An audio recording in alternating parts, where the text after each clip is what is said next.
السلام عليكم ورحمة الله وبركاته. أهلا بيكم في قناتي دبري ووفري في مطبخ نوجة. النهاردة بقى هنعمل مع بعض زي ما احنا شايفين كده أكلة أكتر ناس بيحبوها هم الناس الصعايدة اللي يعرفوا بجد المزاج في الأكلة دي إيه. الأكلة دي تحفة جدا جدا جدا ومفيش حد بيحبها.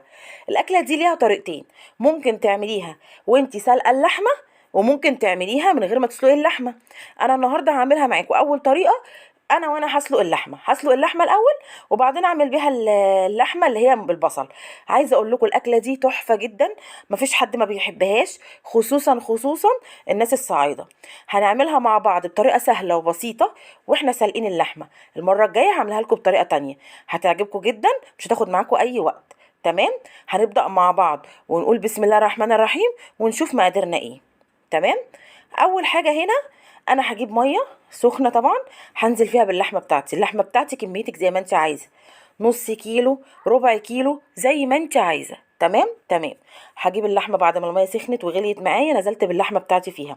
طبعا مش هنزل فيها باي حاجه غير لما اشيل اي حاجه بتظهر على الوش. تمام. اوعي تنزلي باي بهارات ولا اي حاجه غير لما تكوني نضفتي اللحمه كويس جدا من اي حاجه تظهر على الوش.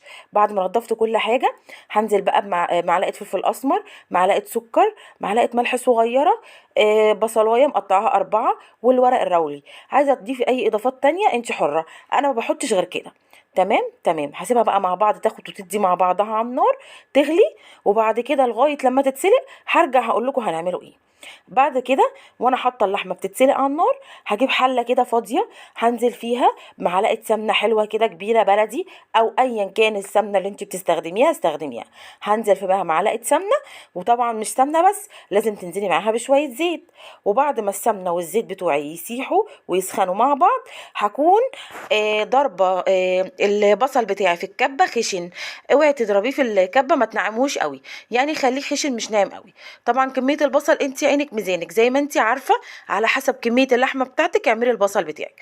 هحط بقى طبعا البصل، هنزل فيه مع الزيت والسمنه، وهديله بقى ابدا ان انا ايدي فيه، ابدا ان انا اقلبه لغايه لما البصل، بصوا الاول اهو دبل معايا، شايفين المنظر ده؟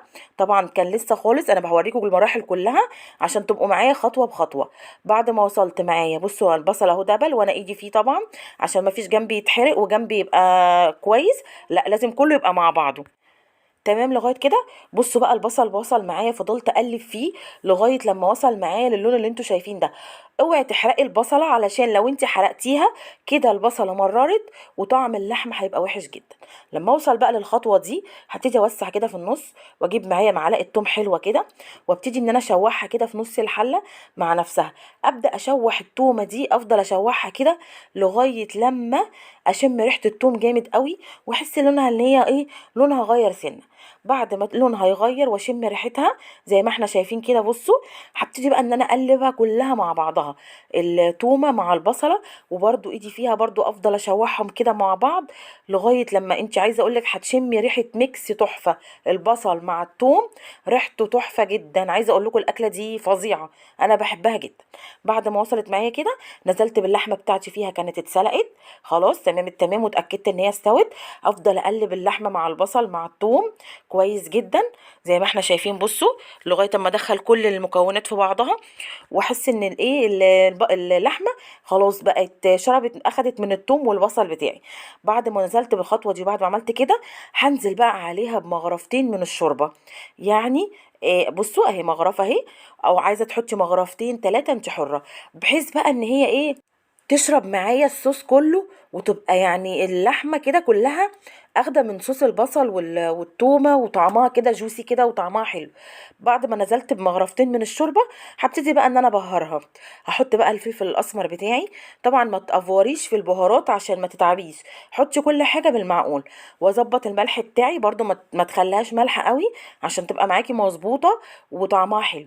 حطيت الملح والفلفل الاسمر واديهم تقليبه كده، وهدي عليها النار بقى واسيبها ايه ده شويه كده بتاع 10 دقايق او 5 دقايق، مجرد ان هي تشرب من الصوص دوت. وكده خلاص كانت الوصفه بتاعتي خلصت معايا. عايزه اقول لكم وصفه سهله وبسيطه وما فيهاش اي حاجه. المره الجايه هعملها لكم من غير ما اللحمه تتسلق. شايفين؟ بصوا بقى هنا بعد ما غرفتها، عايزه اقول لكم ريحتها وشكلها وطعمها كانت قلب البيت. عايزه اقول لكم دي من الاكلات المفضله بالنسبه لي وبالنسبه لناس كتير قوي. يعني في ناس بتحب اللحمه اللي هي بالبصل دي قوي، انا من ضمن الناس دي يعني.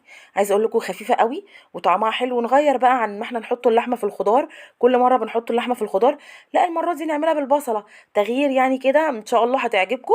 وطريقه سهله وبسيطه، حتى لو انت ما تعرفيش تعمليها جربي الطريقه دي هتعجبك قوي قوي قوي. يا رب كده تكون وصفتي خفيفه على قلبكم وعجبتكم، واكون دايما عند حسن ظنكم، واكون بقدر افيدكم ولو بمعلومه صغيره. ما تنسوش بقى اللايك والاشتراك في قناتي دبري ووفري في مطبخ نوجة، وربنا يحسن ما بين ايديكم.